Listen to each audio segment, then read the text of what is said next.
Welcome, friends. We're so glad you're coming on right now. We're just going to give folks another minute or two. Good morning. Good morning. Good morning. How are you? I am well, thank you. It's great to see everyone this morning. I just want to let you know that I watched and listened to your podcast. It was beautiful. Oh, thank you so much. Thank you. It was a gift to be able to do that podcast. For those of you who don't know, some of our churches are entering into the world of podcast, and First Media is one of them. So if you have any questions about that venue, you can chat with our friends at First Media. It was actually my first podcast, so I learned a lot going through that process. I want to welcome everyone to our final book club with Gil Rendell. That does not mean Gil Rendell is leaving EPA, though, and we already chatted with him this morning about perhaps sharing his gifts a little bit later this year. So we know that he's a resource, and we are deeply thankful for the time and dedication he's given us. But because we want to hear from Gil, I'm going to turn it right over to him this morning. So welcome, Gil Rendell, as you come to lead this final session of Quietly Courageous. Well, thank you. And good morning. I hope everybody didn't have any problem with your travel and the snow and the traffic this morning. This is the new world that we're living in, and it's good to join you here. This is the fourth time around, and after this, you are all relieved of the burden of having to think thoughts in line with what I do here. But okay, let me back up here. This is a book study about the Quietly Courageous book, which I've already described as pulling together an awful lot of things that people have taught me over the years as I've worked with them. And what we're going to be working on today is the last part of the book, but actually what I want to do is I want to step beyond that because of, and I'll get into that as a little bit. But like all good conversations, it's important to remember where we are in the conversation before we take the next steps. And so let me just kind of rehearse a couple of things with you here as a way of us going ahead. The argument that I've been offering through the book and through our conversations here is that the established institutional church cannot now thrive on the good leadership it currently has. And that has been kind of a central notion to everything that I've been building on. The work we've done has been, well, heroic in many ways, but it has not made the institutional change that we thought we were after. And so I have argued that we are not the product of things gone wrong, but rather of a world grown different. And I've described that chapter 2 in the book as probably the central chapter. The significance, the importance of understanding where we are and when it is in order to be in ministry. And that in our lifetimes, our culture has shifted dramatically. The values in our culture have shifted dramatically. And so we talked about the shift from the convergent to the divergent. We talked about our social contract having changed from a giving-getting compact to a moral pole star, which is very individualistic rather than relational. And in order to manage such a deep change, such a huge shift in the mission field in which we are doing our work and our ministry, I have been arguing that the change has to start with us, rather than us try to change the world in which we live or the people who are about us. The most significant step that we can take as leaders is to change ourselves, to be able to re-equip ourselves for a changed time, to develop new skills, which in many ways you can't develop new skills until and unless you let go of the old. And so we've been talking about the assumptions, those kind of truths that are hidden from us that. Gil, you went mute for a moment.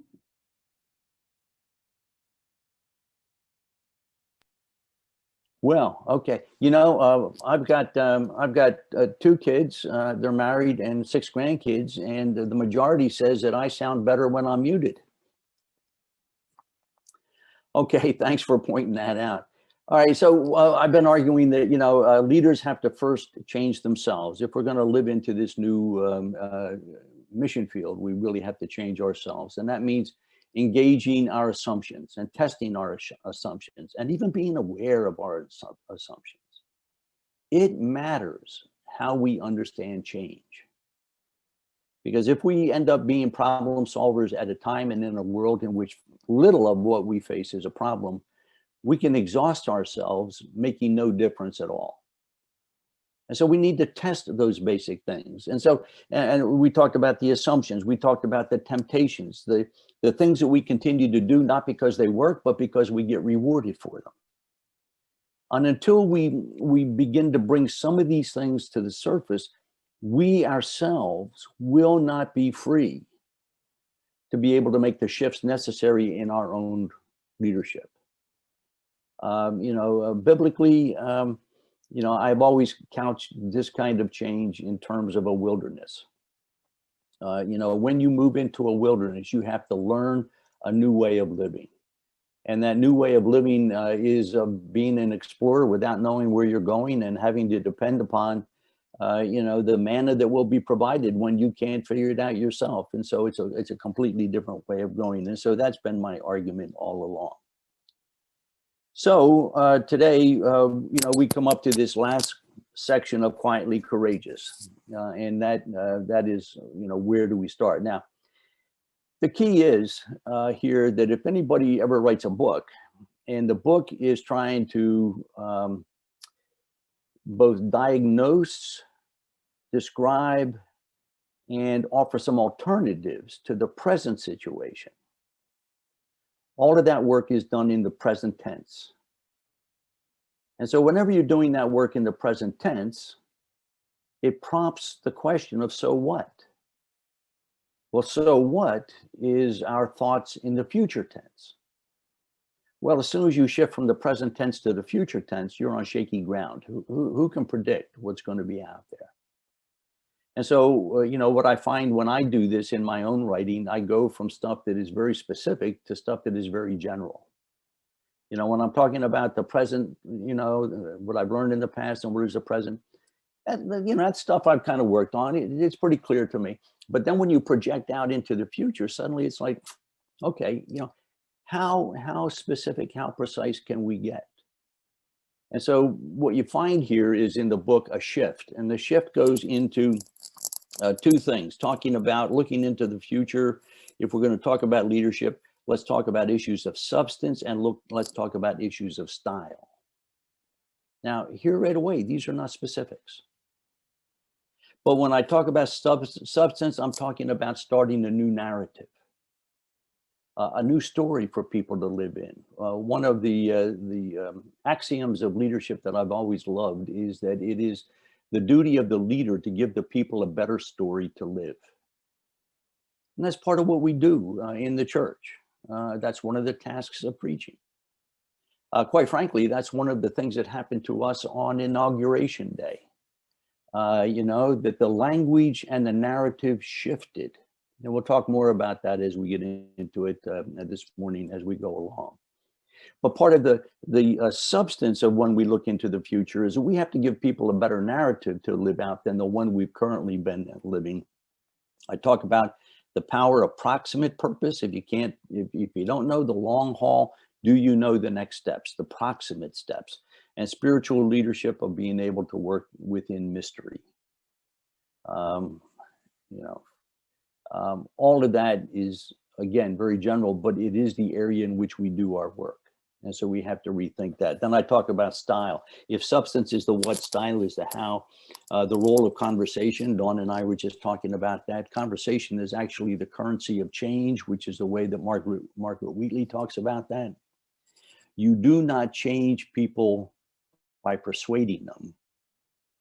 People change as they change you in conversation, in dialogue, in deepening our understanding together with a give and a take. And I talk about working slowly in a fast time, getting loose from a tight pass, working from the edge, not the center. These are all terribly important concepts for me. And one of the things I want to say is that 2.5 going on to 3 years after the publication of the book, I still hold deep convictions in all these areas. And so, you know, for you who are actually reading the book, I was just talking about a book club that I'm in with a gentleman who joins us every month on Zoom for our book club, but has yet to read any of the books. But that doesn't stop him from criticizing the authors. And so, you know, there's a lifestyle that goes with that as well. But, you know, as you're reading through the book, friends, you know, I do take very seriously the stuff that I try to point to in a more general way at the end of the book. Those are some of the principles that continue to guide my work. So, having said that, where I really would like to go is to push a little bit further into the liquid culture. Do you remember we've been talking about a liquid culture? This is a concept that comes from Zygmunt Bauman, the Polish sociologist, who points out that our culture is changing so fast that by the time we figure out what's going on and come up with some kind of a move to it, before we can implement it, the culture has changed again. And that's where we are. You know, since I wrote this book, chapter 2 is different. And don't forget, chapter 2 was that kind of place where I was trying to say, here's the diagnosis and the description of the world we live in, the mission field we're operating in. This can help us to orient. Well, in that, the world has changed again. And so the necessity of having to reorient again. And so that whole issue about this change culture is the piece I'd like to play with you today. And we do have a question along the way coming from last week about the church being a platform rather than a player in this culture. And I want to get to that as we go along. And so hopefully that'll come through as we go. So friends, let me share my screen. We'll walk through some of this stuff and then we can have a conversation about it. All right.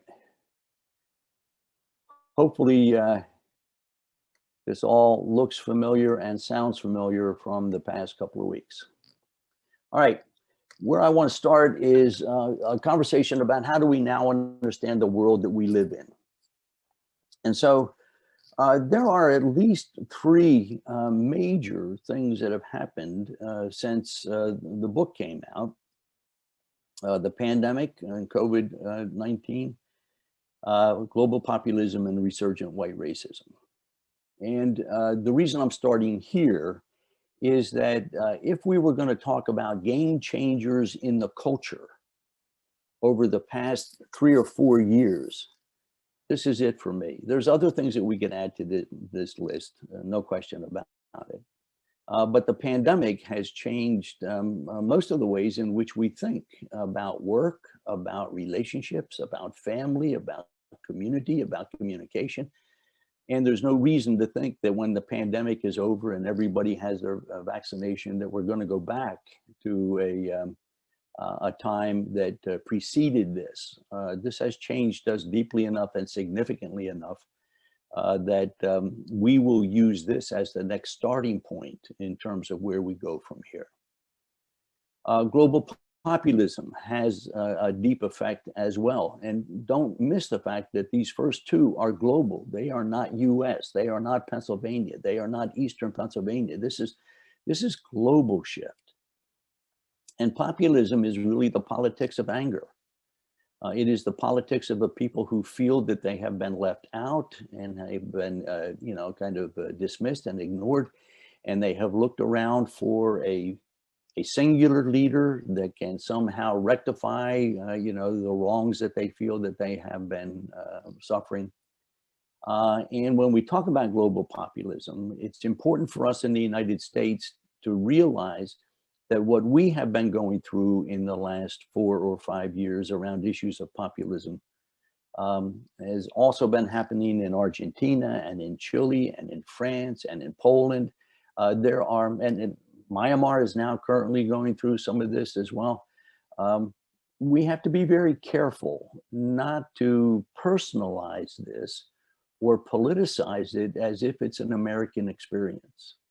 there is a major shift in power, a major shift in the economy from local to national to global in ways that we are still trying to figure out. And so this is not a world that is going to go back to anything that we know. It's one that we have to live into the future. The same thing with resurgent white racism. This is another game changer for us, particularly, and this one really is. It isn't as if it's unique to the United States, but we have our own history with this. This is really an issue of national and religious identity. It is an issue of, as we move ahead, who do we say we are? And if we say we are one thing, will we in fact behave that way? Because in a sense, this is us in the United States never having learned how to deal with a history that has an evil chapter of slavery in it. We are not the only country that has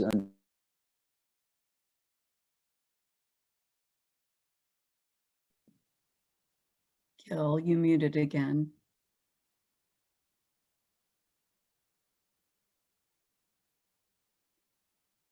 Gil, you're muted. Okay, sorry, I had to get out of screen share in order to find my mute button. Now I got to find out where I was. Here we are. Okay, thanks for letting me know there. Sorry about that. But the argument I'm making here is that until the United States learns how to deal with our history, Germany has dealt with theirs in a particular way by acknowledging it. Russia has, you know, and China have dealt with it basically by rewriting their histories. And we have done it by ignoring ours. And so we're going to have to address it in order to move forward. And that means separating out white supremacy and understanding its difference from racism and understanding its difference from white privilege. And I think our biggest issue here is white privilege. And that's, in fact, a conversation for a whole other day. Okay. Well, where I am here is that if we're going to talk about doing ministry in this world and having to deal with our assumptions and our temptations and change our mindset, it's actually work that we have to do in a different world. This is really, you know, building the bike while you ride it. And that as much as it feels as if it is a horrendous burden, it is perhaps one of our biggest opportunities that we have had as a Christian people and as a United Methodist Church in my lifetime. And so I want to go to that graph that's on the bottom of the screen on this slide here, which is the opportunity of the unfrozen moment. And what you see there is an oscillating curve, one that has high peaks and low valleys, and only to go on to have another high peak, which will turn into another low valley. And I want to talk about this first from an organizational perspective. That one of the things that has been recognized about organizations is that they always go through this oscillating cycle of being in stasis or being very stable, only to kind of fall apart into a stage or a time of disruption and instability, only to kind of get themselves back together to move up to a frozen state again in which they find that stasis, only to go on to disruption, and we go from there. And so, you know, you can find this in the history of all organizations. You can find this in the history of our country. This kind of an oscillating cycle is very common for any kind of a living organism. But what's important here is that the frozen time, that high peak, is what we're always after, because it is a comfortable time. It's a time of stasis and stability. Everybody knows how it works. Everybody knows the rules. Everybody follows the rules. Everybody tends to be in consensus with each other. We long for those times because it's an easy time to live. Everybody knows their role, their place. We collaborate, we cooperate together, and things go smoothly. The thing about that is that it's also the most difficult place for a leader to offer any change. Why would the organization want to change? It's got everything it wants. It likes what's going on. It feels comfortable with what's going on. And so as much as we work for that, once we get there, we tend to become very rigid and we stay there often too long while the things around us are changing. This is one of the reasons why our United Methodist Church still behaves more like it is in 1960 than it does as if it's in 2021. We are still working out of that frozen kind of a time when we made so many of our decisions. This is why the Book of Discipline works so much better at a frozen time when there's agreement on how everything works rather than in the unfrozen moment. But when things fall apart, it's very disorienting. It's exhausting because you have to keep working to figure out what's going on. And there's not a lot of agreement. However, it is a time of great change. It's a time when a tremendous amount of things can happen and wise leaders are able to help people move ahead more in the unfrozen moment than at any other time in the life of an organization. So if you can hear where some of this is going, yes, we are in the wilderness. Yes, we are in the midst of a pandemic and populism and white racism. Yes, we're not sure how everything is going to come back together. And that is good news. Because we are now in an unfrozen moment in which we have the capacity and we have the opportunity to do things that we've never been able to do before. So let's push it a little bit further in light of the conversation we've been having. And let's take that same oscillating cycle and put some dates on it. And here, what I'm doing is using some work, the most recent work from Robert Putnam in his book, The Upswing. Now, Putnam is often referred to as our national sociologist. He teaches out of Harvard University. A lot of you know him from Bowling Alone. He's the guy who's able to take data and translate it into what that means about our narrative life together and our social values. And so one of the things that he has done in this last book is go back over the data that starts back in 1920 and even a little bit before that up until 2020. And so rather than looking at, a normal life cycle, which might go 50, 60, 70 years or 80 years, something like that, he's actually looking at data that goes over a period of 125 years. Now, we have not had the opportunity to do that because we have not been collecting data and have had the tools to use to understand that data as much as we are today. And so this is really kind of a new way of looking at ourselves. But if you remember the conversation that you and I had about this convergent to a divergent shift, one of the things that Putnam points out is that, putting the dates here of 1920 as the unsettled point at the beginning of this oscillating cycle, by the time we got to 1965, we were at the peak of our congruent time. This was stability. This was consensus. This was the giving-getting compact that we were talking about before as a social contract. This is what both Putnam and Jonathan Sachs would call the we culture, when we saw ourselves as part of a we. Now, starting with the instability that was beginning to be experienced in 1965, we then entered a time in which we would follow this oscillating curve down into a time of instability until we get down into, after we passed the 1980s for sure, but certainly by the time we were hitting the 1990s and the 2000s, this is the strongest point of the I culture, the individual culture. It wasn't the time of convergence, it was a time of divergence. So in other words, what we're doing is we're overlaying the conversation that we had about chapter 2 onto this larger picture. Well, the thing that's really interesting here is that as a United Methodist, most of us have been paying attention to the curve only from 1965 down to the present moment. That in a real sense, the last year in which the United Methodist Church had any aggregate gain in membership was in 1965. And in the United States, we have been declining in membership ever since. And so that downward curve is one that looks not only like time to us, it also looks like the story we've been telling ourselves about our own institutional strength and our membership. And we've been trying to fix it as if it's been a problem.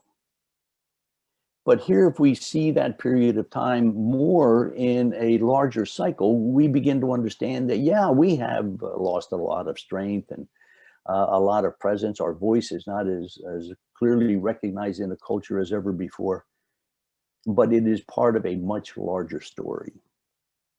And that this dismal story we've been telling ourselves about how we have failed is more a story of how we've been writing culture. Well, if this is in fact an oscillating cycle, one that has gone from stability to instability, one that has gone from convergence to divergence, one that has gone from we culture to I culture, there is reason to begin to think that we are now at the cusp where we are beginning to change, to move back toward a we culture.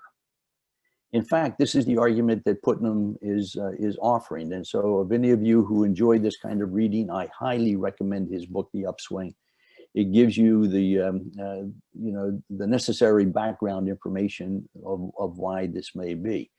But friends, if you think about it, in the time between the June 6th attack on the Capitol, which was, kind of tribal populism, in which individuals all found people that they agreed with and stood against each other, stood against people that they disagreed with, to the inauguration, which suddenly took place as a whole day about we, a changed language and a changed narrative. And that doesn't mean everything's going to change overnight, but suddenly the story that we began to tell ourselves about who we were as an American people took a dramatic shift.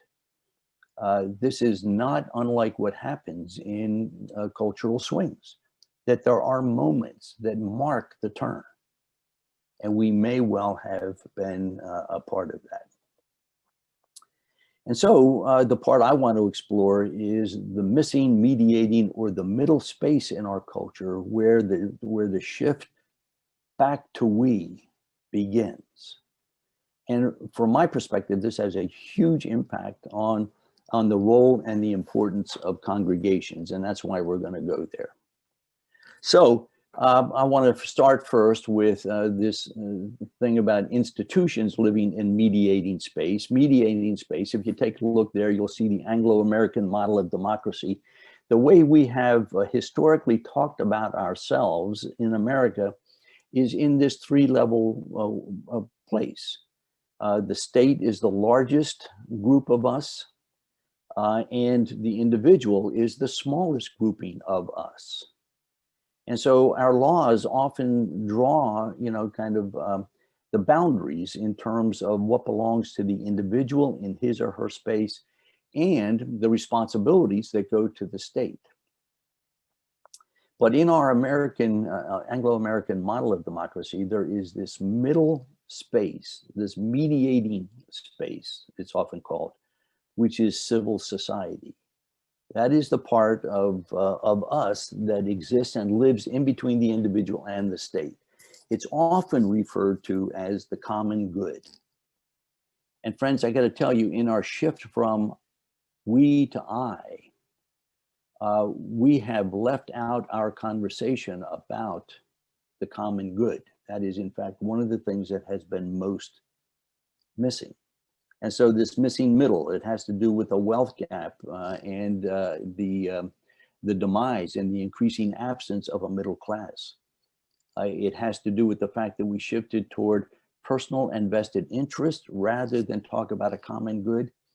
and it talks about our vanishing neighbors. That we know less about our neighbors than we know about people who we have never seen before because we have met them on the internet.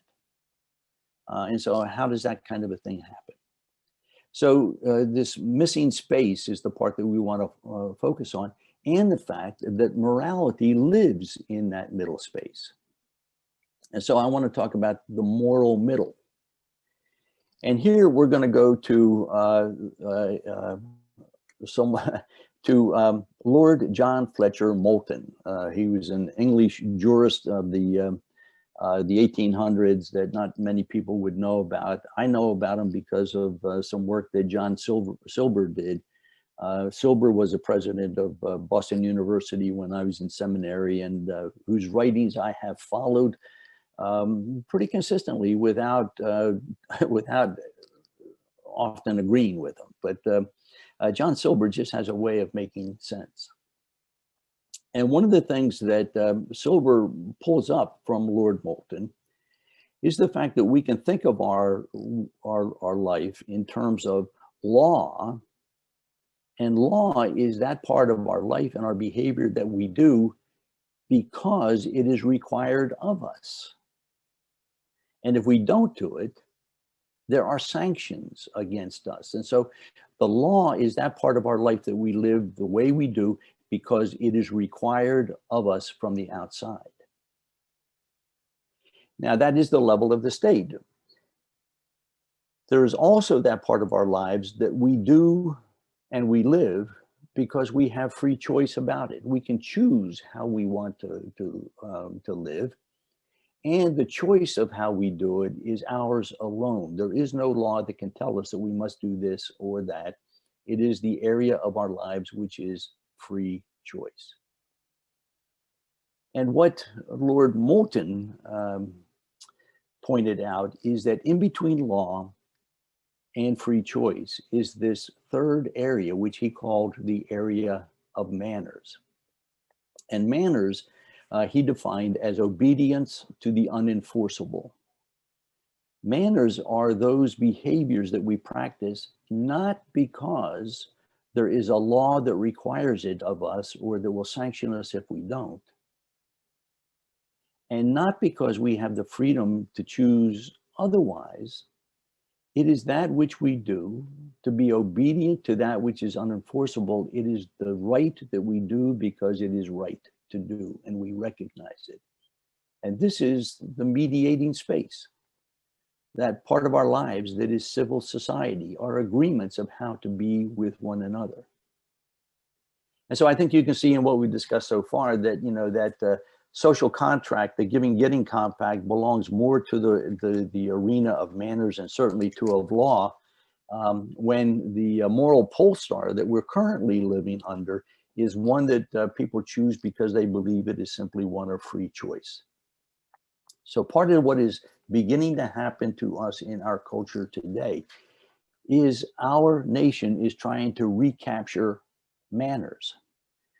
It is trying to recapture civil society. It is trying to, again, ask questions about what is it that belongs to the common good and how do we get it again? Okay. Again, why are we going here? Because that middle space that we're talking about here, this civil society, this is where congregations live. We have the language for it. In Mark 12 and in Matthew 22, there was the questioning of Jesus, what is the greatest of the commandments? And Jesus responded not with one commandment, but with two. Love of God and love of neighbor. Richard Hayes out of Duke Seminary points to this and says that all the other commandments of Torah are suspended from these two pillars. It is a matter not just of priorities, but of weight bearing.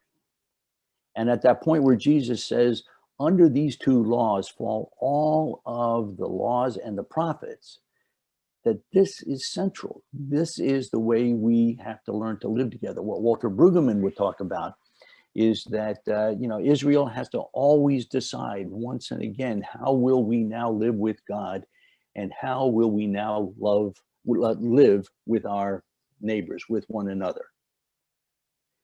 If that's the question that has always existed for Israel in the wilderness, and if we have been in the wilderness, these are the questions that we have to answer again. And friends, it's not just us asking.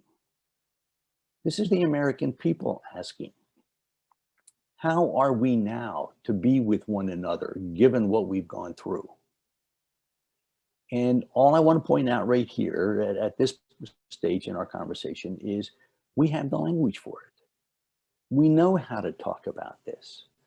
Quite frankly, we have been talking more in the language of I over the past decade or two in the United Methodist Church.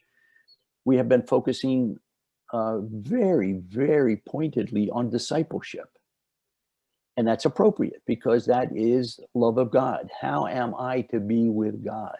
What is it that I need to do in order to shape my life, in order to be a better disciple? But we also have that other language that we know about, which is the language about love of neighbor, about how to be we together, how to be community, how to be the beloved community. We have the narrative that the people are searching for. And the civil society is where change actually comes from. The work of Yuval Levin in The Fractured Republic, where he talks about the Republican Party going back to the 1980s and Reaganomics, in which the state will not provide for anyone because the economy will do it all. In the meantime, the Democrats are going back to the 1960s and the Great Society, where the government is supposed to step in and talk to and care for everyone. What Levin is arguing is that both of those perspectives are looking backwards, not looking forward to how will we now be with one another. And that the place that change is going to come from is in the mediating space, this middle space where institutions live, because of the gridlock that's happening at the national and global level. Margaret Wheatley is making essentially the same argument that change is going to be local. It's not going to be national. It's not going to be global. Mark Dunkelman, we actually don't have too much time to get into that, but he has a wonderful way of understanding of how we have to recapture neighborhoods. And we have to get as specific as thinking about relationships with the people who are living next to us. And if all of this is stuff that we are familiar with in congregations, that's actually where we have our buildings too. Don't miss the fact that we are mediating institutions by definition and by design.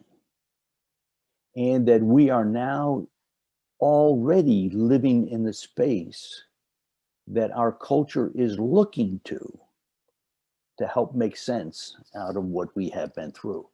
Now, the fact that we have our buildings in neighborhoods does not also mean that we have our relationships in those neighborhoods.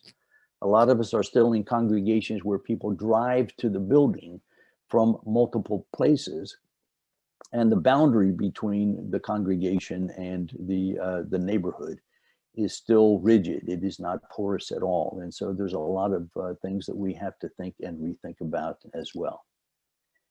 But friends, what I'm trying to say is, given the conversation we've been having now about quietly courageous, and the fact that we have to find our new mindset,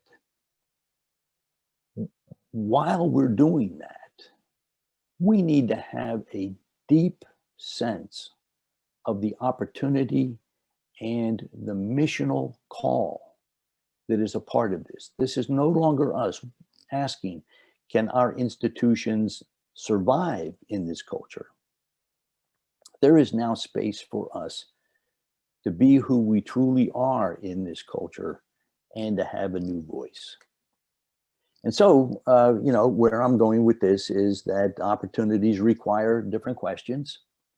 I think we talked a little bit about this before. At a time of stasis and at points of stability, when all is frozen, then what leaders really do is that they are asking themselves institutional questions. How do we do things? We all know what we're supposed to do. We agree on that. So what's the best way of doing it? What can we do to be efficient or effective, and so forth? And those are essentially the questions from the 1950s. But once we get down into this disrupted, unstable, unfrozen moment in which the culture is shifting again, leaders have to shift away from institutional questions and begin to ask missional questions. Why are we here? What are we trying, and what is God asking us to make different? What is our purpose? And before we worry about how we're going to do it, can we get clear about what that purpose is? And this is going to require a completely different mindset from us. That's where all of this is going for me. And this goes very much to the heart of the question that came out of the last session about what does this mean for congregations to be platforms rather than players? Friends, you know, I inherited, if you will, and then affirmed and continued to live as if the congregation as an institution was a player, that we knew how things were supposed to work, and if only people would follow who we were and how we did it, then we could solve all these problems. And most of the questions that I have pursued in my ordained life have been institutional questions about how to make the institution stronger, how to capture more resources for it, how to make it more efficient and effective. When in fact, we're in an unfrozen moment now in which we can no longer assume that we have the answers. And we have to be a platform for the movement of the Spirit of God that is going to go beyond what we can understand. When I was doing urban ministry in Reading, Pennsylvania, I had an Episcopal priest who was a very dear friend of mine. And we'd get into these conversations, and he would then sometimes look at me and he'd say, "Gil, you only have one choice, and it's whether or not the Holy Spirit is going to work through you or around you." And one of the things we have to acknowledge today is that the Holy Spirit has already been working around us. While we have been struggling with our institutional questions, the Holy Spirit has already been operating in this changed and changing culture. And in order for us to participate, we have to reframe the way we think about ourselves and the world. Part of this is that we have to be a platform for what is already happening. If we're going to give up on our 1950s notion of a missional agency, you know, it has to do with resources. We are now no longer a resource-rich institution, but yet our mindset has been for a long time this notion that all we have to do, you know, to be a thriving institution is find the need and meet it. And so we sit in our committee meetings and we ask what's wrong out there in the world and how can we make that better. And in fact, we begin to think about how can we fix somebody else's problems by taking our resources to those people and make it right for them, when in fact, we don't have enough resources in our mind ourselves, and we can't even balance our own budgets. This is scarcity chasing after scarcity if we're using the old 1950s model in a changed moment in 2020. We have to rethink how we do that and be a platform for what's already happening, rather than thinking about ourselves as if we are going to be the solution for somebody else. We are no longer the ones who have the agency and the agenda. We no longer stand in this culture by saying, do as we do and think as we do, but rather, we need to go find where the Spirit of God is already working and then ask, how can we help? Instead of how can we fix, this is a moment when we begin to say, how do we help? And that means building platforms for the people who are already doing the work of the Spirit and then joining in. And so there's a lot here for us to talk about. I'm just trying to scratch the surface in a descriptive way. But what I've been after this whole time is this notion that I truly believe that as leaders, we have to adopt a new mindset, that it requires shifting from institutional how questions to missional questions of who and why, to shift our notion of the client. Our client is no longer the institution of the church, it is the purpose of the church. And that we have to escape the barriers that are found in our own assumptions and our own temptations. So, friends, there you have it.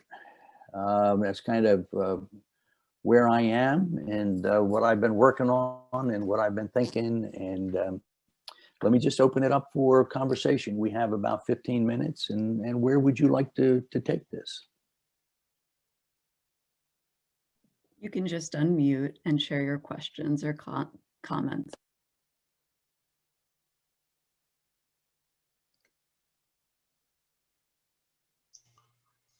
Gil? Yeah.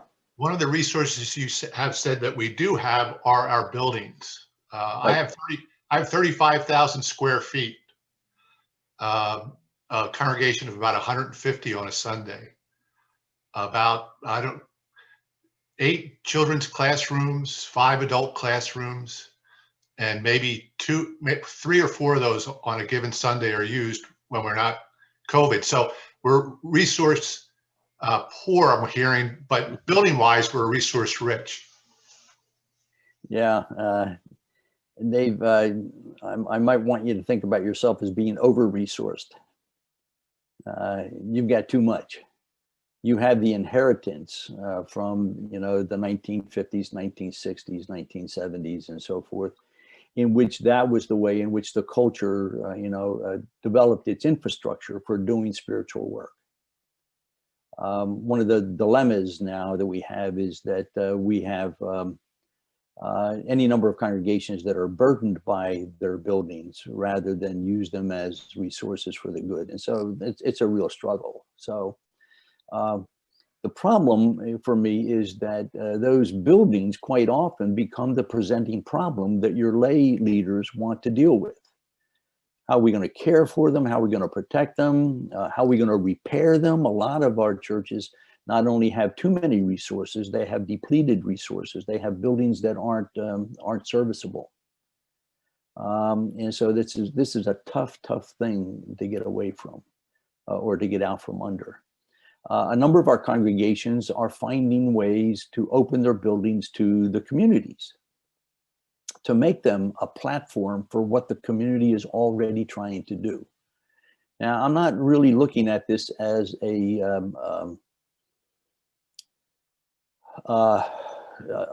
new stream of revenue. That's a separate issue.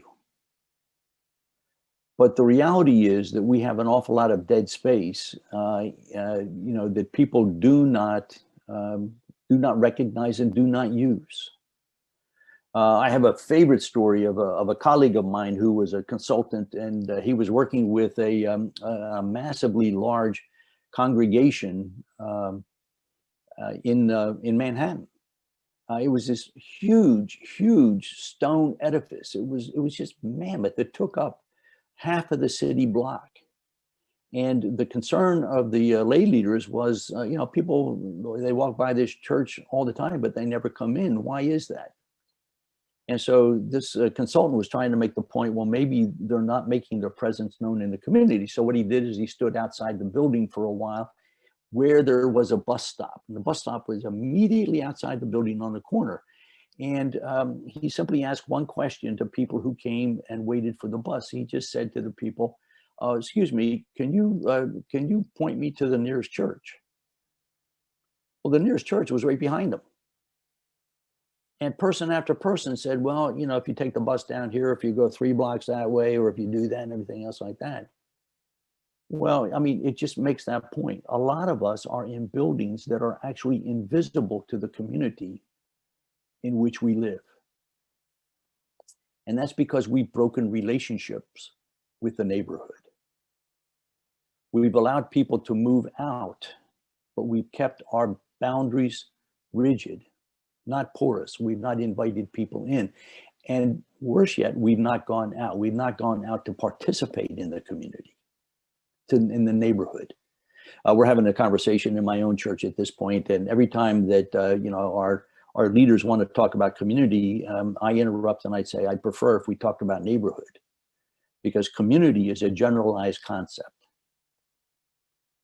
And as long as we're giving mission dollars to some institution in some other part of the city, then we are being part of our community. That's not what we're talking about here. This mediating space that we have to recapture is neighborhood space. And so, yeah, I'm not sure that that's getting directly to your question at all, David, except that, this thing about the building is that it's only an asset if we learn how to help the neighborhood live in the building, to walk back onto the property as if it is their soil, not sacred territory. And that means building relationships. Relationships come before the economy on this one if we're going to get out of it. Stacy, I think I saw you raise your hand. Yes, thank you, Gil. So coming from that vantage point, how do we help the congregation make the mind shift between our building, us as members, and neighborhood building to meet the need of the neighborhood, changing from the standpoint of renting space to the neighborhood as opposed to the neighborhood coming in and utilizing space that is there? Do you see what I'm saying? Really embracing love thy neighbor. Right. Okay. So moving ahead, one of the things I want to point out is that is a wonderful question. That is the kind of conversation that you want to be able to have in your congregation. Now, how you have that conversation, how you move into that conversation is the hard work of leadership at this point. I don't have any easy answers to that. But it is the right kind of question to be asking. And so one of the places that I might start is to start asking people, where else have you had to let go of the notion that something you owned belonged only to you and not to anybody else? And when did you have to let go of that notion? So if we were to ask that question right now, where would you all point? Where did you already have to learn how to let go of something that you thought belonged to you, but in fact, it really was something that was shared with the common good? Where would you point? See, now this is a question that you can go ahead and answer.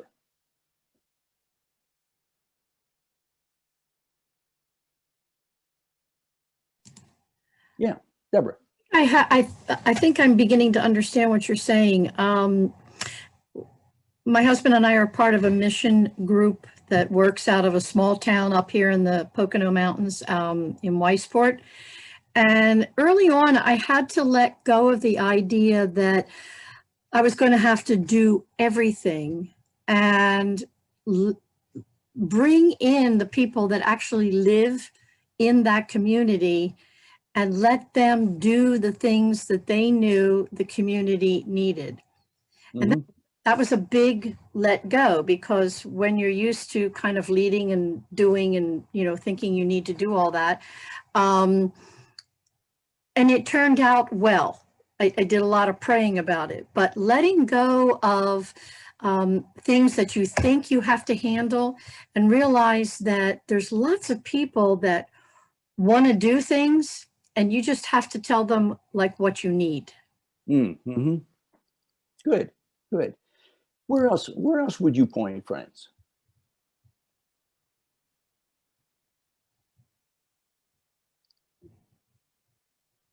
Now, I can only see some screen. If anybody else on the second and third screen have something they'd like to add, please jump in.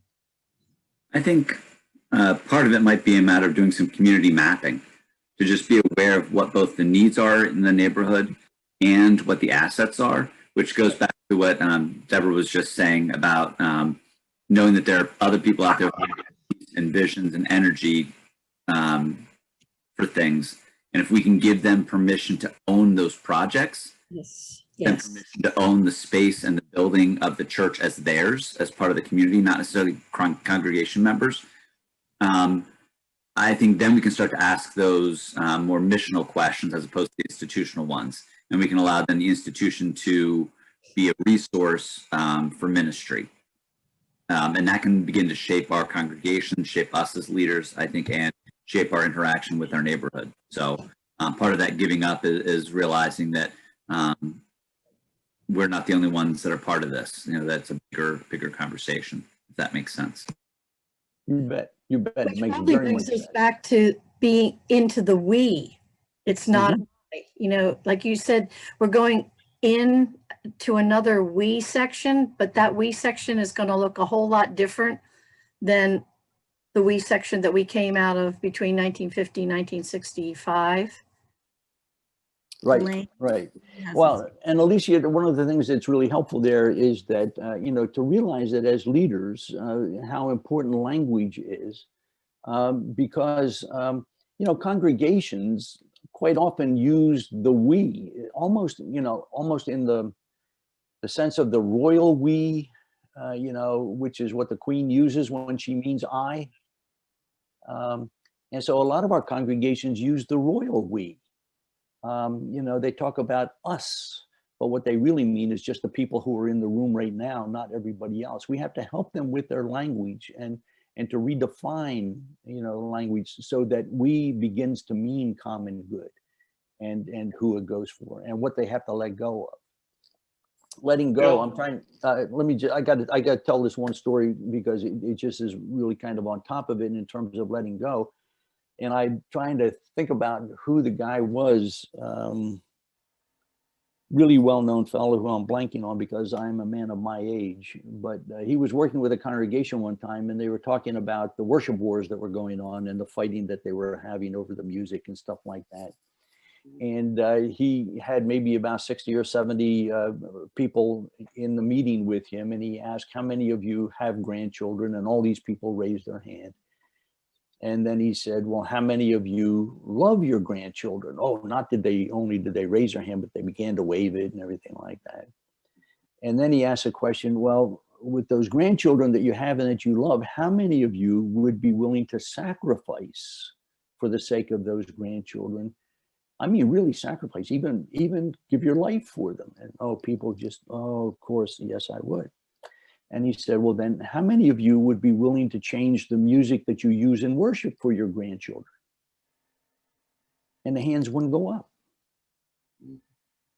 And it was just a measure of how hard it is for people to let go of something that has great value for them, even when that value can't be shared across generations.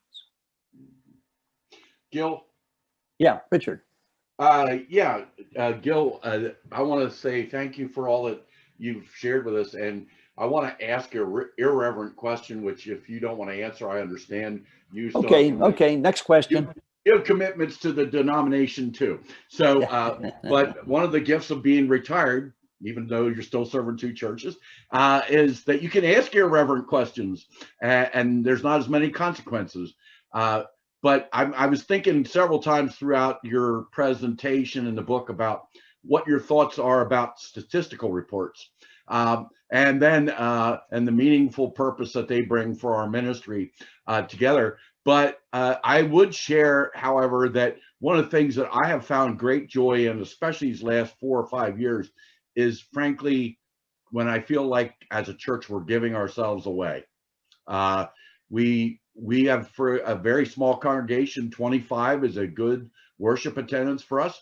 But every month we give out free over 100 meals to people in the community. It's a grab and go thing. And we have a trunk or treat night that over 100 children come to with their family and pass through our doors. And those are the times that I really find are meaningful. And frankly, I find it's the times that the people who participate in those events find that they have a lot of joy. The conversations and things around those events are a lot different than the ones when we're in those delightful board meetings and things. Mm-hmm. Sure. And I sure. didn't know if you had any reflection on that or leave it for what it is. No, and we're coming right up to the 12 o'clock, and so we'll try to make this quick. And but for instance, I'm inviting you to rethink all this stuff, given what we've been talking about and the assumptions that we hold. You named a number of things here, Richard. Let's go to the statistical reports. Please fill them out. Yeah. Please fill them out. We need the data. Not having the data is like going to the doctor who doesn't want to take your temperature. There's nothing there.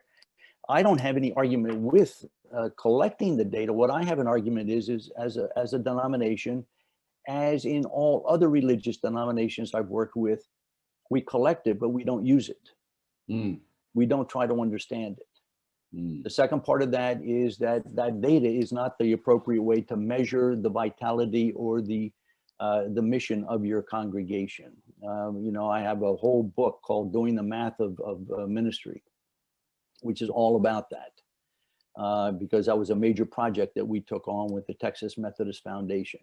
We desperately need that data, and you need that data because you don't know what you're doing if you don't have that data.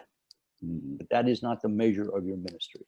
But these are all those areas where we need to rethink, friends, and we need to get much more serious about what is the mindset that's going to carry us into the future. We're out of time. It's noon, dawn. We need to honor the time, and so all I can say is thanks very much for inviting me and for taking the book seriously, and I appreciate that. And blessings all. Friends, will you just join me in giving thanks? I know he can't hear you, but can you thank Gil Rendell for the gift of this time, for his wisdom, the gift that you are, Gil, to the church and the community, for teaching us what it means to follow Jesus, who was a neighbor and who teaches us what it means to be a neighbor. So thank you, thank you, thank you. To all of you who have participated, we give thanks. We hope you'll join us next week for Jason Moore. We hope you'll join us in 2 weeks as we start CAST. But Gil, above all, for the time you've given us and for the ways you've activated us to think and dream and also ponder. To Betsy's question, which we didn't get to, but Betsy, I do believe there is a way forward, always with God, and there is hope and there is joy. And as Gil said, sometimes in these times of disruption, that's where we find our mission. So I hope you're not leaving in a place of really feeling there's no joy, but figuring out what that means. So God bless you, friends. Goodbye. Take care this afternoon.